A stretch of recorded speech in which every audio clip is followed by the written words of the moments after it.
Dans cette vidéo, nous aborderons les leviers de la réussite du management à distance, en insistant tout particulièrement sur ceux dont nous avons perçu l'importance renforcée en ces temps de crise sanitaire. Certains de ces éléments sont aussi abordés dans notre vidéo « Animer une équipe à distance avec charisme ». Aussi, nous ne nous attarderons pas dessus et nous vous invitons à écouter et à regarder cette vidéo. Il s'agit de la proximité relationnelle et de la confiance, du climat de coopération et du sentiment d'appartenance que nous avons nommé état d'esprit partagé. De même, nous consacrons une vidéo au thème « Améliorer la communication à distance » que nous vous invitons à visionner. Alors, quelles clés pour manager à distance en temps de crise reste-t-il à aborder dans cette vidéo-ci, me direz-vous? Eh bien, plusieurs points. La fixation des règles du jeu et l'harmonisation des règles de travail, la hiérarchisation des activités, la clarification des responsabilités et le développement de l'interdépendance, la réponse aux attentes spécifiques et l'identification des signaux faibles, le dispositif de reporting. Pour que les membres de l'équipe n'aient pas le sentiment de se sentir perdus, retrouver certains automatismes, et pour que la performance soit donc au rendez-vous, il faut instaurer un système d'organisation cohérent.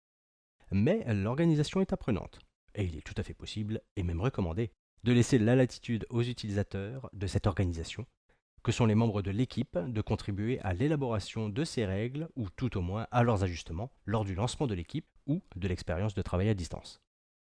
En effet, les sujets à organiser ou réorganiser sont nombreux.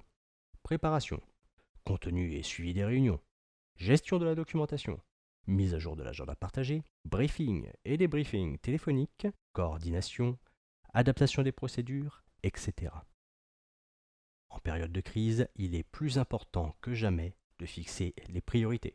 Et cet exercice doit être mené en étant particulièrement lucide sur les conditions matérielles potentiellement dégradées dans lesquelles le travail à distance va s'effectuer. Nous avons vécu une période au cours de laquelle, plus que jamais, probablement l'expression « cash is king » aura été une vraie réalité pour nombre d'organisations. Pour certains autres, « customer first » aurait résonné encore plus fort. Et vous avez probablement ressenti encore plus fortement la différence d'expérience client. Quand pour un même type de service, vous avez eu une organisation réactive ou passive, voire laxiste. Autrement dit, le manager se doit de hiérarchiser dans le respect des règles éthiques, déontologiques et de RSE, les activités à forte valeur ajoutée. Si les salariés craignent le contrôle que certains dirigeants ne souhaitent pas lâcher, que la technologie est capable de permettre et dont nous sommes plus protégés en France qu'aux États-Unis, nous croyons au contraire que l'instauration d'un climat de confiance et la responsabilisation des membres de l'équipe est la clé pour améliorer la performance.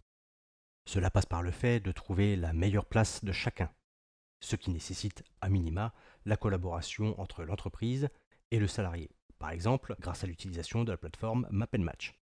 Une fois cette place trouvée, chacun devra la respecter pour le bon déroulement des opérations, ce qui ne veut pas dire, bien évidemment, qu'il ne faut pas favoriser les échanges, la communication, la prise d'initiative et sa reconnaissance, le droit à l'erreur et à la mobilité, car il ne faut pas confondre autonomie et indépendance. Dans le cadre du télétravail, autonomie est plus proche d'interdépendance. Tout manager se doit à la fois de développer l'esprit d'équipe, mais aussi d'adapter sa contribution et d'être attentif aux besoins et demandes de chacun de ses membres. Cette attention doit être redoublée lorsqu'il s'agit de management à distance, car, dans ces conditions, les difficultés peuvent prendre plus rapidement des proportions plus importantes, surtout en temps de crise. L'entraînement à l'écoute active, à la bascule en mode cortex préfrontal, à la mise en rapport, au recul par l'observation en métaposition, prennent encore plus d'importance à distance. Il en est de même de l'entraînement et de la pratique du retour, de la reconnaissance et de la reconnaissance des signaux faibles. Vous pouvez découvrir des signaux faibles de burn-out en vous livrant au questionnaire sur ce sujet que nous tenons à votre disposition sur demande.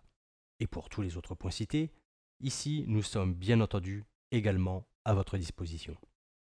Le dispositif de suivi doit être adapté pour ne pas être vécu comme du flicage. Et le formalisme doit être adapté. Certaines personnes en télétravail ayant déjà tendance d'elles-mêmes à instaurer davantage d'autocontrôle et les études montrent que le télétravail augmente plutôt la productivité qu'il ne la réduit. Comme tout reporting, l'enjeu est de le rendre responsabilisant. Et surtout, la spécificité à distance est de prévenir la capacité à alerter sur les pistes d'innovation, les questionnements et à proposer des solutions. Bref, manager à distance en temps de crise expose à un risque de stress chronique lorsque la crise se prolonge.